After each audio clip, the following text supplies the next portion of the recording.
Pernah lihat gak harga saham hari ini naik, besoknya tiba-tiba turun atau malah anjlok banget pas lagi rame-ramenya beritanya muncul. Nah, halo great people, Gani pada sini. Kali ini kita akan bahas nih kenapa harga saham bisa naik turun dan apa semua hubungan harga saham tersebut dengan yang namanya IHSG. Jadi mari kita diskusi bersama tentang saham di video kali ini. Nah, sebelum kita bahas kenapa harga saham naik turun, kita perlu pahami dulu nih bahwa harga saham adalah cerminan dari nilai perusahaan saham di mata pasar atau Mr. Market. Mungkin bedanya sama harga barang di toko, kalau harga saham ini berubah setiap detiknya selama jam kerja dari bursa. Kenapa? Karena balik lagi semuanya hukum dagang, yaitu ada yang namanya supply and demand. Makin banyak yang beli, maka harga akan naik, dan makin banyak yang jual, harga akan turun. Sesimpel itulah alasan kenapa harga saham bisa naik atau turun. Contoh nih, ada saham A, dia tiba-tiba viral banget nih. Tentu saja bukankah saham-saham viral seperti ini pasti demand-nya bakal meningkat alias orang banyak yang ingin beli. Nah, permintaan meningkat, maka otomatis ketika banyak yang mau beli tetapi jumlah saham terbatas hanya segitu-segitu saja alias supply-nya pun sama, sudah pasti jika jumlahnya segitu tetapi yang ingin belinya banyak, otomatis harganya akan ikut meningkat untuk menyesuaikan pasar seperti apa. Dimana hal itu pun berlaku sebaliknya, di saat supply tetap sama tetapi orang tidak banyak yang ingin beli, maka lama-kelamaan harganya juga akan ikut turun menyesuaikan dengan permintaan pasar tersebut. Mungkin analogi mudahnya akan seperti ini, dimana ada satu pizza nih, satu loyang dibagi ke 10 potong, yang kasarnya 10 potong ini hanya bisa diterima oleh 10 orang saja dan tidak bisa dipotong lebih banyak lagi, pokoknya tok untuk 10 orang dari 10 potong pizza ini. Namun ketika kondisinya ada 20 orang nih yang pingin pizza tersebut, yang tadi saya bilang kondisinya nggak boleh untuk memotong lebih banyak sampai 20 karena harus tok di 10 potong, maka nanti dari 20 orang ini mereka akan beradu nih naik-naikan harga untuk bisa memiliki si satu potong pizza tersebut. Nah, itulah kasarnya hukum supply and demand, dimana ketika supply tetap alias hanya 10 potong pizza tetapi demandnya lebih banyak alias ada 20 orang yang pingin, mau tidak mau harga per potongnya akan ikut meningkat karena jumlahnya yang tetap segitu-gitu saja. Itulah yang sebenarnya terjadi di Mr. Market alias pasar saham sehari-harinya, dan itu pula alasan kenapa harga saham naik dan turun yang lagi-lagi sesederhana itu. Maka sebenarnya lucu banget kalau ada yang bilang saham ini judi, karena baik lagi ini adalah konsep dagang, konsep transaksi jual beli yang sangat sederhana dan sangat masuk akal, dimana terdapat logik yang bergerak di belakangnya yang sangat berbeda lah pokoknya jika dibandingkan dengan judul. Karena untuk judul ini ada seseorang yang memainkannya dan saham ya udah pasar lah yang menentukan harga naik turunnya. Ya lagi-lagi beda konteks ya untuk saham gorengan yang diatur oleh bandar, tetapi itu bukan bahasan kita sekarang, dan jangan juga kita memilih saham-saham yang tidak memiliki value seperti saham gorengan. Jadi kalau nyambung nih dengan pertanyaan selanjutnya, apa saja sih biasanya faktor yang membuat harga saham bisa naik turun yang berpengaruh ke demand orang? Kenapa tiba-tiba orang bisa banyak ingin membeli saham tersebut? Di mana terdapat 5 faktor yang menentukan naik turun harga dan berhubungan dengan demand yang kita bahas tadi, di mana poin pertama adalah kinerja perusahaan, di mana kalau perusahaan laporan labanya naik, punya prospek yang cerah atau bagi dividen besar dalam waktu dekat, biasanya investor akan tertarik untuk membeli saham tersebut. Dan baik lagi ketika demand naik, maka harga pun akan naik. Juga berlaku sebaliknya, kalau ada rugi atau ada masalah, harga pasti akan ikutan turun juga. Lalu alasan kedua adalah sentimen pasar dan berita. Ya lagi-lagi kadang bukan hanya cuma soal kinerja, tetapi soal berita pun dapat bermasalah. Contoh nih, terdapat berita merger, akuisisi, atau CEO baru yang mungkin dianggap hebat, maka otomatis berita akan sangat baik dan harga bisa melonjak. Tapi kalau terdapat kasus hukum, kecelakaan, atau skandal, baik lagi kita pasti tidak ingin memiliki saham tersebut yang pada akhirnya kita akan menjualnya, dan ketika banyak menjual, harga akan turun juga. Dan alasan ketiga adalah kondisi ekonomi dan juga politik, di mana IHSG bisa naik nih kalau ekonomi tumbuh, inflasi terkendali, dan suku bunga pun ikutan stabil. Tapi kalau terdapat resesi, krisis politik, atau suku bunga yang naik tajam, pastinya akan cukup banyak investor yang keluar dari pasar. Alasannya apa? Tentu saja lah sudah sangat jelas sekali kalau mereka pasti akan membutuhkan cash di saat keadaan sedang tidak tentu, yang jangan lupa tujuan manusia kan untuk bertahan hidup. Jadi daripada disimpan di instrumen yang kasar tidak jelas, lebih baik mereka langsung pegang untuk kebutuhan hidup mereka saja. Dan alasan keempat adalah pergerakan global, atau mungkin bisa kita menyebutnya adalah permasalahan dari makro, yang sebenarnya ini pun nyambung dengan bahasan sebelumnya, yaitu kondisi ekonomi atau politik. Cuma ini versi lebih besarnya saja, atau tadi saya sebut makanya versi lebih makronya saja.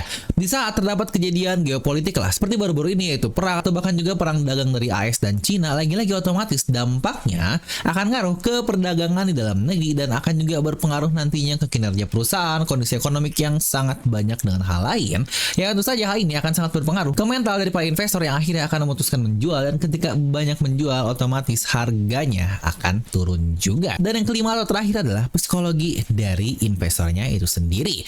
Nggak kalah penting juga nih yang namanya emosi atau FOMO lah, alasan untuk kita membeli di harga tinggi atau bahkan panic selling ketika banyaknya berita-berita isu negatif yang akhirnya kita jual di harga rendah yang dalam keadaan merugi. Apalagi kalau pergerakannya sangat massal, wah dampaknya bisa sangat luar biasa. Seperti yang berulang terjadi ketika Lebaran kemarin, di mana semua berita, influencer, sosial media banyak membahas tentang Indonesia krisis, IHSG krisis, akhirnya semuanya ikutan jeblok makin parah. Ya memang walau banyak sekali faktor-faktor sebelumnya tadi di atas yang kita mulai dari berita, apalah, tetapi sebenarnya banyaknya faktor real yang paling jelas adalah di poin nomor 5 ini, alias bahkan hampir 90% dari investor retail, alasannya mereka nggak paham apa yang mereka beli. Kalau mereka nggak tahu alasan kenapa mereka beli, sudah jelas mereka nggak akan tahu juga kapan mereka harus menjualnya. Jadi psikologi investor sangat-sangat berpengaruh besar di pasar modal, apalagi yang bergeraknya harian seperti itu. Jadi dari 5 faktor barusan, di mana keempat faktornya biasanya hanya berlangsung jangka pendek, alias contoh nih seperti pergerakan global atau ekonomi makro, kondisi ekonomi, lalu juga sentimen pasar dan berita, biasanya dampak ke pengaruh harga dari sahamnya tidak akan berlangsung sangat lama, ya paling mentok-mentok selama 1 tahun saja. Makanya menurut saya poin yang paling penting dari kelima faktor tadi adalah poin pertama, yaitu kinerja dari perusahaan itu sendiri. Lagi-lagi jangan lupa, beli saham adalah beli perusahaan, dan beli perusahaan yang berarti kita mengetahui bisnisnya seperti apa, dan ketika bisnisnya baik, mau keadaan dunia seperti apapun, bisnisnya pasti akan tetap baik-baik saja. Makanya poin nomor 1 ini dampaknya bukan hanya berdampak 1 tahun apalagi beberapa bulan, bahkan bisa 5 tahun, 10 tahun, pokoknya ketika perusahaan masih memiliki kinerja yang tetap baik. Dan juga karena kita berada di Indonesia, maka sudah sangat dianjurkan kalau kita juga paham tentang yang namanya adalah IHSG, di mana IHSG sendiri adalah indeks harga saham gabungan, dan dia adalah indikator utama yang mengukur pergerakan seluruh saham yang tercatat di Bursa Efek Indonesia ini. Jadi kasarnya kalau IHSG naik, artinya secara umum mayoritas saham di bursa pun terhitung naik, dan juga berlaku sebaliknya. Yang bahkan kalau mau dihubungkan lebih jauh lagi, kenaikan IHSG atau penurunan ini bisa sangat berpengaruh dengan keadaan ekonomi yang sedang terjadi di negeri Indonesia ini. Ya baik lagi, IHSG ini ibarat termometer pasar saham lah yang ada di Indonesia. Jadi dengan melihat IHSG, kita bisa tahu sentimen pasar saat ini sedang optimis atau pesimis. Ini pula yang biasanya saya lakukan, yaitu analisis teknikal nih dari IHSG, biasanya tiap kuartalan, itu pun untuk memprediksi apakah dalam beberapa waktu ke depan psikologi pasar sedang berlaku baik atau tidak. Lagi-lagi itu dapat terlihat dari keadaan IHSG sedang seperti apa. Lalu juga nih perbedaan IHSG dengan harga saham satuan, itu pun konteksnya sudah cukup berbeda, di mana harga dari satu saham memang bisa naik atau turun sendiri, tetapi pergerakan IHSG adalah gabungan semua saham yang terdaftar dari indeks tersebut. Jadi kasarnya kalau banyak saham besar nih seperti BBCA, BRI, Telkom, atau mungkin brand saham-saham prajogo, IHSG nantinya akan ikutan terdorong naik. Juga sebaliknya, kalau saham-saham besar itu turun, maka IHSG pun bisa ikutan turun, walau mungkin terdapat saham-saham kecil yang naik, tetapi porsi mereka sangatlah kecil. Lagi-lagi tergantung porsi dari ukuran market cap si saham tersebut seperti apa. Ya sebagai contoh, di mana market cap IHSG saat ini adalah 10.000 triliun dan market cap dari BBCA adalah 1.000 triliun. Maka sudah jelas BBCA akan mempengaruhi 10% naik turunnya angka dari IHSG tersebut.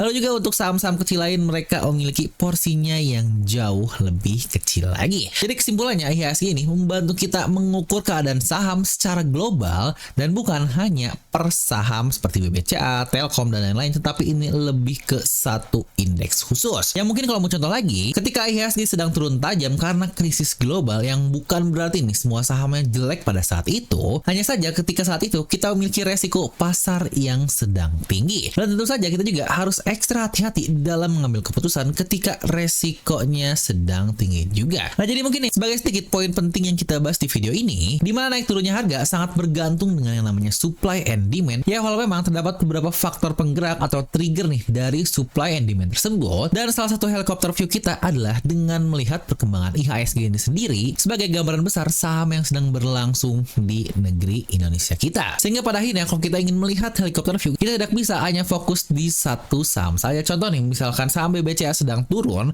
maka otomatis semua saham akan turun. Tidak seperti itu konsepnya, tetapi kita melihat indeks utamanya yaitu IHSG ini sendiri. Nah jadi kalau Anda mau belajar lebih dalam nih terkait cara berinvestasi saham, lalu juga metode-metode untuk mencari saham-saham potensial multibagger, di mana saya sendiri ada newsletter free alias email gratis yang akan dikirimkan tiap hari selama 7 hari untuk pembahasan dan insight-insight tentang saham, bisa langsung klik link yang ada di deskripsi. Oke, itu aja untuk video kali ini. Like aja video ini kalau dirasa bermanfaat dan dislike aja kalau enggak, dan juga jangan lupa untuk subscribe channel ini agar tidak tertinggal informasi tentang saham di video-video selanjutnya. See ya!